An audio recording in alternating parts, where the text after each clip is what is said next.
Coming up next on The Voice of Alabama Politics, allegations of child labor. Also, our third graders can't read. And there's confusion over unemployment overpayment. The fault, dear Brutus, is not in our stars, but in ourselves. They're blaming the wrong man. All this and much, much more coming up next on The V.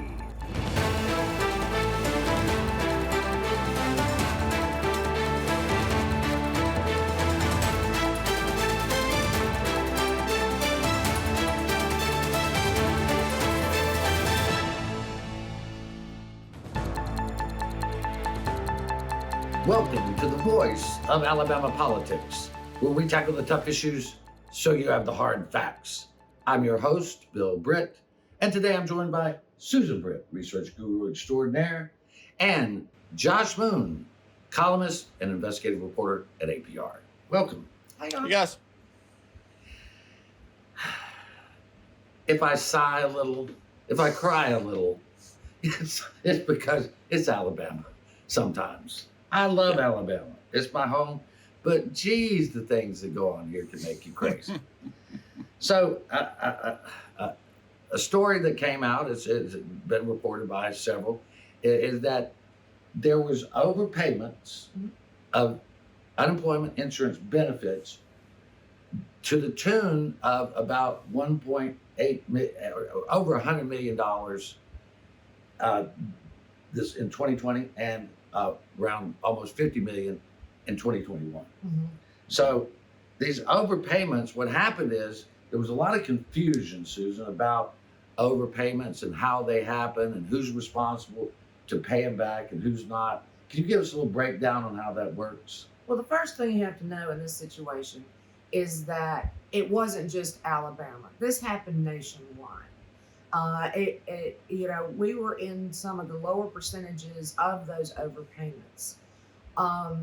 But what happened was not only was there a surge, as we all know, in unemployment claims because of the COVID outbreak, because of, having to, and going into lockdown and all of that, but also you had agencies that weren't prepared, unemployment agencies that weren't prepared for that kind of overflow. Plus you had national regulations on unemployment moving around. So there were a lot of moving targets, which also gives you a big opportunity for a lot of fraudulent claims as well. Well, Josh, one of the big things here is that we were 20% in overpayment overall, 20% overpayment in 2020. Of that 20%, 14% was fraud. Now, we'll dig into this. Let me just write one other thing down. I mean, these things happen because of fraud, but then there's where claimants fill out their paperwork incorrectly. There's times when the employer fills out the paperwork incorrectly. And there's times when the employer and the claimant just mess them up. And there's time where the Department of Labor in the state mess them up. And so you've got all these categories where things can go wrong.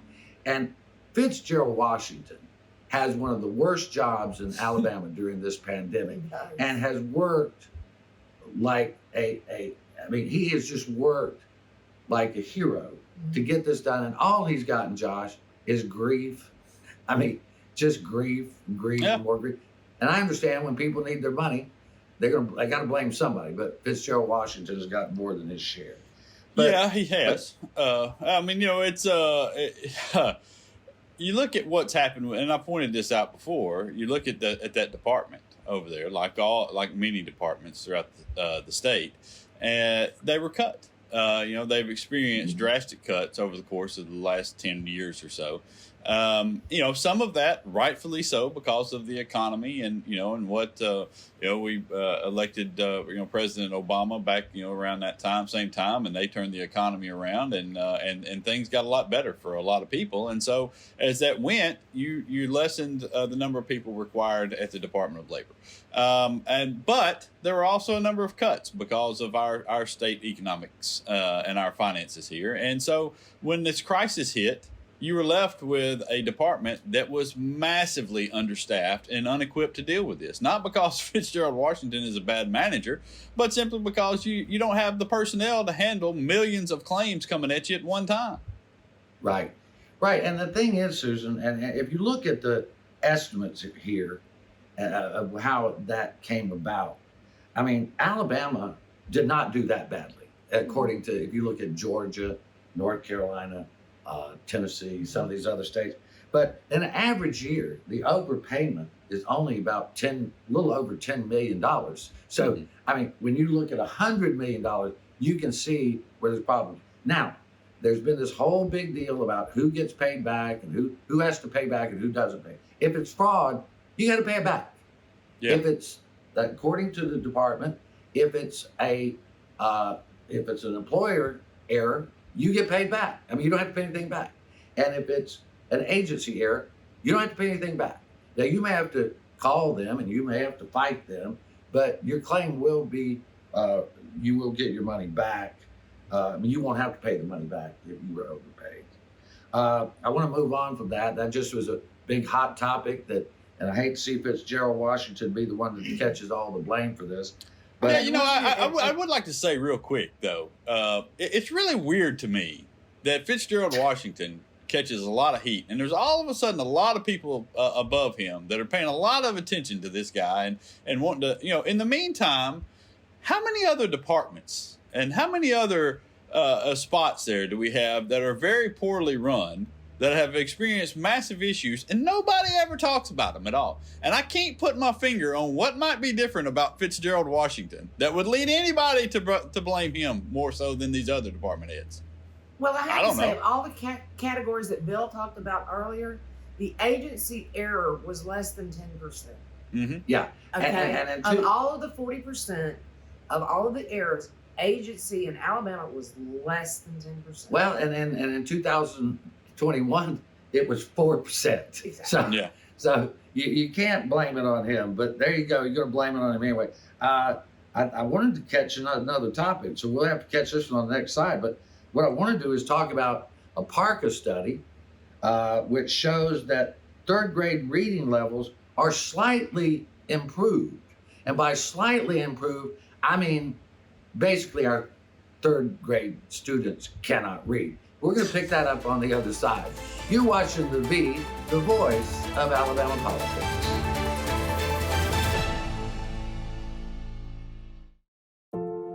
My dog Jupiter is frightened when I climb too high, the owl said.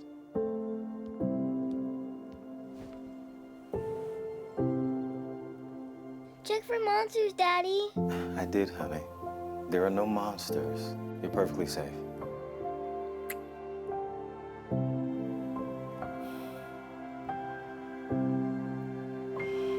Protect yourself and those you love. Vaccinate now.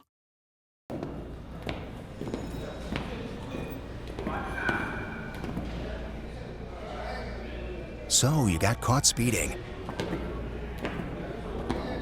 But this time you got more than a ticket.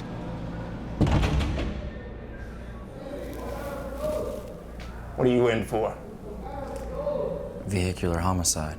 Stop speeding before speeding stops you. Drive safe, Alabama. A message from your Alabama Department of Transportation. Welcome back to The V, the voice of Alabama politics. Josh, and when we left for the break, we were talking about that the Public Affairs Research Council of Alabama found that, you know, our students are still really poor at reading in the third grade when they should be. You know, that's when it's most important that you be able to read. Mm-hmm. Yeah, I mean, it's we've had some issues. Now, listen, I will say, you know, the pandemic issues, you know, lowered some of the scores a bit. But overall, you know, we have, this has been a problem for the state. This is why the pre-K programs are such a necessity, and why it is an utter outrage that we would even entertain building prisons instead of first making pre-K available to every child out there. okay? Because you have so many children in places that when they show up to first grade in a lot of schools, and first grade teachers will tell you this, they show up and they don't know how to spell their own name, Yeah. you know, Yeah. and those are huge issues, you know, for that progression forward up until reading into the third grade. You know, when you start out behind, it's hard to catch up, you know, and Yeah. to just get even. And so that to me is one of the biggest priorities. And listen, I know that we've done a lot in the area of pre-K, and I know KIV has pushed this, and Yeah. you know, but we're not pushing it fast enough. You know, when things, what kills me in this state is when we have a priority, we go after it and we get it done. When we have these other things on the side, well, we'd like to do this. We'd like, oh man, it sure would be great to have more hospitals or more, you know, pre-K. We never can't seem to get the money for those things. And Susan, you know, I'm going to put the blame where I think it is. It is on the parent. If the parents would teach their children to read, then we wouldn't have it. But as an alternative, pre-K does fill the gaps that the parents are not filling. And I want to put in this, and I don't know how many people are aware of this, but there's a program that you can get through your local library. It's Dolly Parton's Imagination Library. And you can sign your children up at birth. They will receive an age-appropriate book once a month addressed to them. And all it takes is for the parent to sit down and read. Until we can get pre-K programs, this program is available. It's free. You don't have to pay for the books, nothing. It's just totally free. All right. We're going to have to move on to the... I'm Go sorry. ahead. I'm with you. I'm with you on the parent. But you know what? We're not going to have that in a lot of cases. We're not. No, we're and they're not going to be able to do it for a variety of reasons. And so if they're not, it betters us all if we make sure it gets done. I agree. I think totally. I agree. Listen, I just want Johnny and Jill to be able to read. That's what I want to do.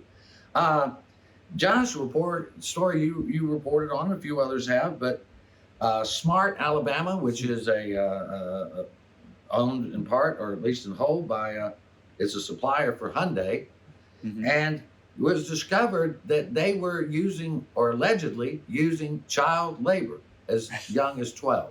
Yeah, it's this was from a Reuters report originally, and they landed on this by discovering that there was a report of a missing child that occurred back in February. When Enterprise Police investigated this, they found that the child had been taken to Atlanta by a coworker at the plant. And when they investigated further, they discovered that the child in question at that time was 13 years old and was working at the plant with her siblings, who were 12 and 15. And then they, talked to the father and some other people, and they figured out that this was a big thing with apparently Smart Alabama. They reported it to the Attorney General's office, which I guess it just died there. And then Reuters got on the case, and they interviewed a number of employees, and I talked to a couple of employees as well, and they said as many as 50 children were working in this plant at one time, and. Now there's an investigation. Department of Labor, U.S. Department of Labor, everybody is on the ball now after this report has come out, and it's a shame that we waited so many months with these children who were, according to those employees, still working there up until 2 weeks ago. Well, according to the Enterprise PD, who discovered this, they reported this to the Attorney General's office some time ago. Do you know, as a bookkeeper, do you have any idea how many fraudulent documents this involves? Not only fraudulent documents to the state of Alabama, but also to the federal government, stating that these people are legal, stating that they are of age. Yeah, somebody's in a whole bunch of trouble. Certainly, and their excuse is going to be, as with a lot of things that take place at larger plants, is that they use temporary staffing agencies to supply some of these employees, and that the temporary staffing agencies are the ones who are responsible for this. And I don't necessarily doubt that, but there's no way that you let a 12-year-old through the door without knowing that was a 12-year-old. And then some adult takes her to Atlanta on a field trip. There you go. Well, there you go. And I know, anyway, I want to move on to another topic. A major step forward, Susan, on getting the I-10 Mobile River Bridge built and the Bay Project. the metropolitan planning organizations down in Eastern Shores. Let me get that right. The Eastern Shore and Mobile Metropolitan Planning Organization. They're the ones who have to authorize these types of bridges and waterways over there, and they voted unanimously for this bridge. And the reason is it's really a locally driven thing to get that bridge built, that bayway and that bridge. Yeah, this has been going on for a few years now, and there was a lot of kickback, even by locals, especially because of the tolls. But they managed to get this one done, so there's no toll routes on the Causeway, the Washington Tunnel, the Bankgate Tunnel, and the African Town Bridge. On the I-10 bridge, you've got an option of a toll of $2.50 a passenger, $18 for trucks, but you can also get an option for $40 per month for commuters between Melbourne and Baldwin counties. And that's $250 in a passenger vehicle, right? Right, correct. I'm sorry. No, yes. no. In a passenger vehicle. Josh, I know you're not fond of tolls. We got 20 seconds for you to rebut. I'm just, I hate to be on the side of Jim Ziegler in anything, but it's listen. We pay taxes. Build the roads, man. Build the roads. That's all. Don't put a toll up there. If you want to build a road, if it's necessary, if it's needed, build the road and let us cross the bridge. If it's a private company building something somewhere that's needed that people will use, okay, I understand that, all right? But when we get into this deal and the community is having to deal with toll roads and things over an interstate bridge, no, it's not a thing for me. It's better than what it started out as. Anyway, there you go. They voted unanimously. It's a good thing that Josh wasn't on the planning commission. That's right. Or It'd be one against. against. All right, we'll leave it right there. You're watching the voice of Alabama politics. You'll never guess what 400,000 people in the U.S. were using when they crashed their cars last year. No, not this. This. Distracted driving will kill you. Drive safe, Alabama. A message from your Alabama Department of Transportation. There was an old woman who lived in a shoe. She had so many children, she didn't know what to do.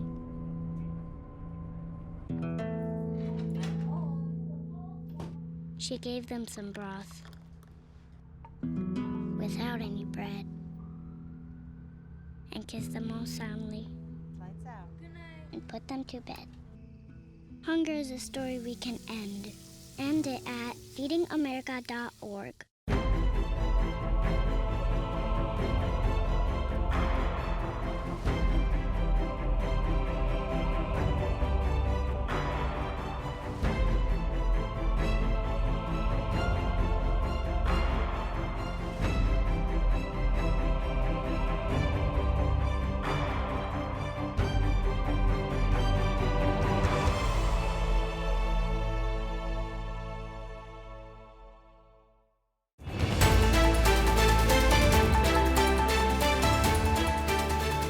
Welcome back to the voice of Alabama politics.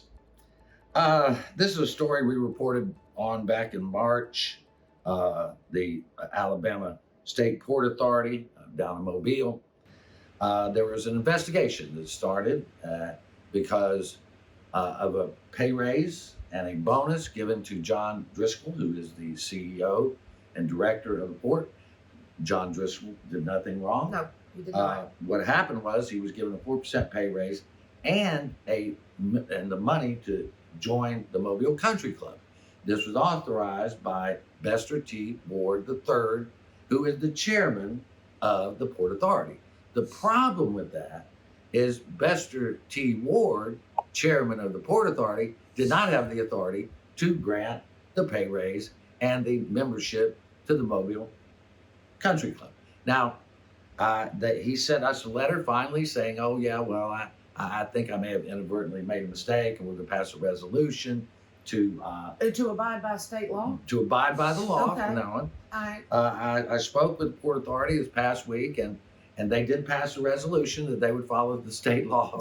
That was already in place when all this happened. But there has not been we have not heard the final say on the investigation. Josh, why do we have so many agencies and boards in Alabama that don't even follow their own rules? I mean, you got the ethics department, ethics commission, you've got the AG's office. None of these people follow the rules. Yeah, I would say it's a good name. His name is, did you say Bester T. Ward, the Bester fourth T. or Ward. third? T. Ward, yeah. Instead of Fitzgerald Washington. Otherwise, he'd be under quite the scrutiny right now. For this. Yeah, listen, the reason why is so often nobody's paying attention. And when you have folks, it's just, there's money to be tossed around. There's friends to be helped out. And if nobody's paying attention, people just can't help but put that hand in the cookie jar from time to time. Even when they're not doing it for themselves. I mean, this was, something maybe he's right. Maybe it was an inadvertent thing, and he just wanted to reward his his executive here. But you can't do it, and nobody was there to say, except for us, to say, no, that's not how things work, No. And there's processes in place for a reason. And if we're not going to enforce those things, then we're going to have a lot of chaos and a lot of theft and a lot of corruption. And that's where we're headed. We already have that. Yeah. That's why we're headed for more if voters don't start paying attention to who they elect and start putting in place some checks and balances and making sure that we have people, say, like, I don't know, in the special prosecutions divisions at the AG's office to make sure folks do what they're supposed to do and follow the laws. Well, it just, to me, it seems to me, Susan, that just following the basic rules. You can't tell me he didn't know. You can't tell me he didn't know. Well, how long has he been there? How many things have he had to have board approved? I mean, for Pete's sake. First, they told me they did have board approval. Then after I went, well, no, because I was spoken to some board members, they were like, oh, well, forget that last statement. Oh, whoops. Forget that. We didn't, that. Oh, we're talking about 4% increase in pay and $75,000 outlay to the Mobile Country Club. Yeah, you don't think you got to ask permission for that? I mean, I listen. I think these are all very affluent white people. I think that they're used to just doing what they want to do.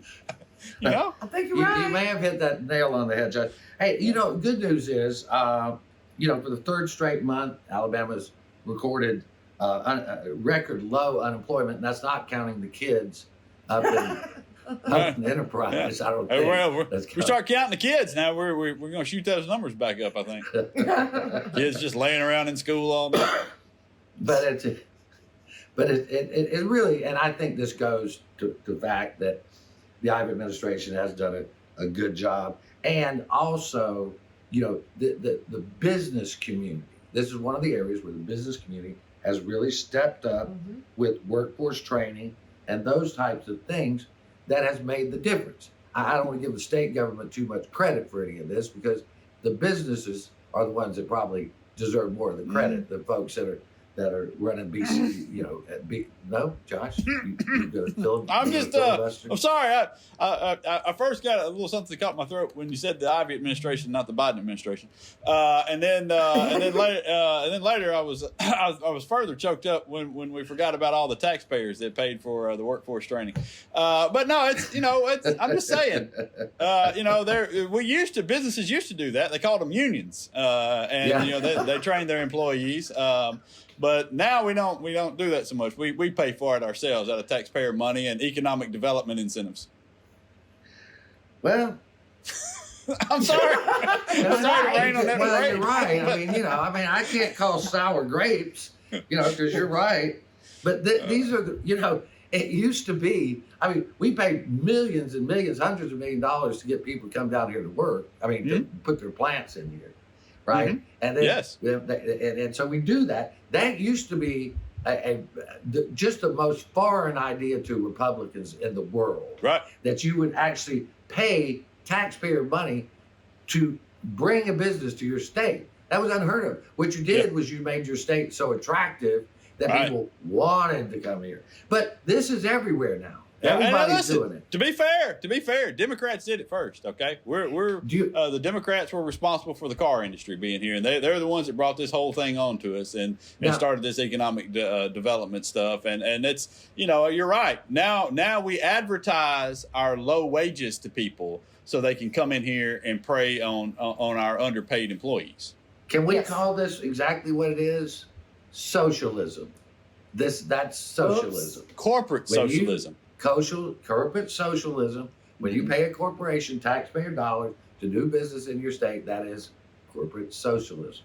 Indeed. I tell you who is. That's all it is. So I don't want to hear about socialism when your form of socialism is giving it to corporations. Yeah, right. Hey, I'll Real- tell you this: when you're getting involved with industry in such a manner, you're bordering on communism. But let's go ahead. Well, Y'all are just picking a fight this morning. I think there's a lot of folks in our state and our country that wouldn't, if they got hit in the head by a socialist agenda, they wouldn't know what it was, and they'd all like get it. hit in the Yeah, and most of the working folks would really like it a lot. That Bernie Sanders knew what the hell he was talking about, I believe. Well, I don't think you're going to sell anything Bernie Sanders is peddling in Alabama. No, but they know he's right. I don't know about that. But anyway, we're going to have to leave it right there. You've been watching the voice of Alabama politics. You watch us, because we watch them.